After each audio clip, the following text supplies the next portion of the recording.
Welcome to Sand Pebbles. The purpose of this series is to make philosophy accessible and understandable to the working public. I have here our resident theologian, Harvard philosopher, and Buddhist, Dr. Hogan. And he has some rebuttal or objections to my comments regarding truth and ethics. Let's go to Nietzsche. Oh, okay, sure. This is very interesting what I discovered about Nietzsche, the supposed nihilist, which he is not at all. When he was a student, his favorite work of literature was Plato's Symposium. And the Symposium is a short work in which philosophers gather to discuss love. But the real point of the dialogue, and let's go back to the dialogue, Plato was originally a dramatist. He wrote plays, tragedies, actually. He was competing for the tragic award in Athens when he stumbled upon Socrates and his students, and he decided to turn to philosophy. But Plato transformed both literature, drama, and philosophy by marrying them together. The dialogues are dramatic literature in the form of philosophy, and it's quite unique. None of his dialogues have ever been performed on stage, which is quite stunning, except most of them are boring. But in a symposium, which is not boring, they meet, and typically they would be drinking a lot. But at the introduction of the symposium, Socrates says that we realized that you had a big party last night celebrating someone's event. So tonight you can drink or not drink at your choice. But the other thing about these meetings, and this gets to the core of the symposium, in the Dionysian tradition, which is drinking wine, a woman would play a flute. A woman would play a flute while you get drunk.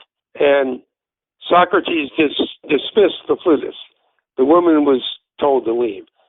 So this is unusual in the sense that they're not drinking, they're talking about love, and there's no Dionysian feature. The contrast in the dialogue is between, and this is what Nietzsche seizes on, the contrast is between the Dionysian and the Apollonian, as in Apollo. The Apollonian tradition of morality is rational. It's what Val and I were talking about. It stipulates what you ought to do based on reasoning. Unlike the Dionysian tradition, which simply indulges what Freud would call the id, pleasure. So the reason Nietzsche likes the Symposium is because it contrasted these two things. But this will surprise you greatly. The Apollonian tradition became dominant after Plato in the form of Christianity, because Christianity is just Neoplatonism. So Nietzsche thought that that was a mistake because it elevated reason above our other side, which Freud recognizes as a strong drive. What Nietzsche wanted to do was restore the balance, to resurrect the Dionysian side so that both the Dionysian and Apollonian ethic can coexist. And now we're getting back to Buddhism.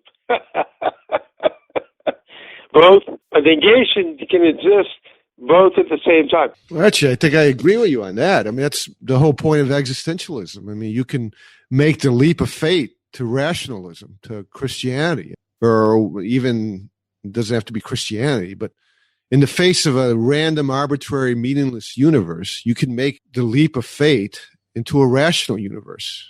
You can believe that there's reason there. So, I mean, I'm not disagreeing with you on that. Does that mean you abandon the Dionysian? Well, no, you could. That's the other option, I guess, the spectrum. You can also say, F the universe. I'm going to concentrate on pleasures and, No. Nietzsche's saying you can do both at the same time. Yeah, no, I don't. That's how I read them. And I mean, you can, in the sense that the leap of faith is a passion. I mean, it's not a rational leap. It's a leap of the will. I mean, you're faced with this. Right. I mean, it's an irrational universe, arbitrary, meaningless, random. So there's no way to make a rational decision to accept that. I mean, it's irrational by definition, but you can make the leap of faith, of will, and that's a passion. I mean, that's why existentialists are always talking about passions and being actors and conquerors and stuff. But so in that sense, if anything, the Dionysian, as you call it, the passion is dominates, because without that leap, you essentially have despair and suicide. Okay, to go back to Plato, another thing that people don't understand about Plato as a dramatist, and I did this for many years, philosophers make the mistake of thinking that the truth is what Socrates says. But actually, the truth is what all the speakers say. Plato is speaking like any writer. He's speaking through all the characters, so that Socrates is not the truth. The dialogue is the truth. The contradiction, the dispute is the truth. And that conforms to Milton. I'm glad you went back to Milton, because Milton and Plato can play with that stuff, because they're a bunch of rich guys that have nothing better to do, as I think I point out in my ethics series. But, if you go back to the pills, and I just looked it up, I mixed up the pills. The red pill is truth. The blue pill is falsehood. It's nice for a rich guy to say, yeah, I would pick truth no matter how bad it is, because they don't know how bad it is, all right? I mean, Plato had it nice. Milton had it nice, and they had it nice their whole lives. So it's nice for them to talk, yeah, I would pick the red pill. I'm a real man. And, unfortunately, if you experience despair and misery and all that, the blue pill starts sounding pretty nice. So I think we're running out of time here. I don't think Buddhism is an excuse to refuse the choice. So I gave you the choice of either truth, the red pill, and this misery on fighting a non-ending battle, or you can accept illusion, a dream of happiness, and you'll never know that it was just a dream. Are you still refusing to pick, Phil?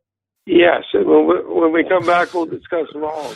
Then Buddhism is a cowardly way out, man. You don't want to make a decision.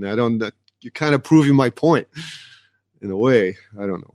No, it's brave, because it recognizes that there's no real choice. There is, if you want to live in the real world. I mean, if you want to sit in a monastery in the corner and contemplate the oneness of the whole or the wholeness of the one or whatever, you're right. But if you want to step out into the real world, there's choices. And there's be or not be is pretty basic. It's probably the first choice you have to make.